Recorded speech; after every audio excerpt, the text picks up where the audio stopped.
பழைய பேருந்து நிலையத்தில் ஒரு டீ கடை நடத்தி வருகிறேன். 4 கடை அருகில் கிரிதரன் டெக்ஸ்டைல் நடத்தி வருகிறார்கள். அவர் வந்து வழக்கம் போல் நம்ம கடையில் டீ குடிப்பது பழக்கம். சிவா மாஸ்டர் டீ போட்டு எல்லாருக்கும் டீ போட்டு கொடுத்துட்டு தரோம், ஒரு 2 நிமிஷம் தரோன்னு சொல்கிற வரைக்கும் அவங்க சட்டனை வந்து கோபமாகி சிவா மாஸ்டர் வந்து தாக்கி சரமாரை வந்து அடித்து உதைத்தார்கள். அந்த ஓம் பையனா அவங்க அப்பா என்ன சொல்லி அடிச்சாங்க? எதுக்கு அடிச்சாங்க? எதுவுமே நாங்கள் பேசலை.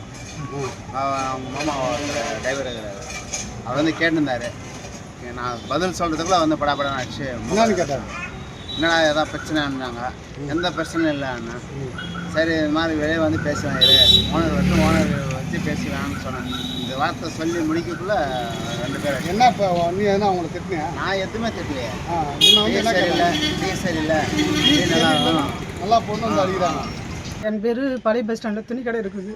நான் ஒரு லேடிஸு. என் பிள்ளை வந்து ஒழுங்கு பிள்ளை. அவன் வந்து டீ கடைக்கு போய்க்கிறான். இப்போ டீ கேட்டதுக்கு அவன் வந்து தப்பான எண்ணத்தில் உங்கள் அம்மா எத்தனை மணிக்கு வராங்க நான் உங்கள் அம்மாட்ட போனோம் சொல்லுன்னு சொல்லி கேட்டுக்கிறான். அது என் பிள்ளை தாங்க முடியாதுனால அடிச்சிட்டான்.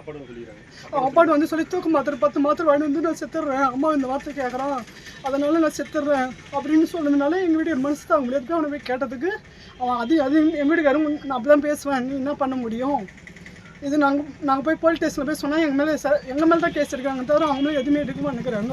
சட்ட நடவடிக்கை மக்கள் தான் எங்களுக்கு ஆதரவாக இருந்து துணையாக இருந்து எங்களுக்கு இது பண்ணணும், சப்போர்ட்டாக இருக்கணும்.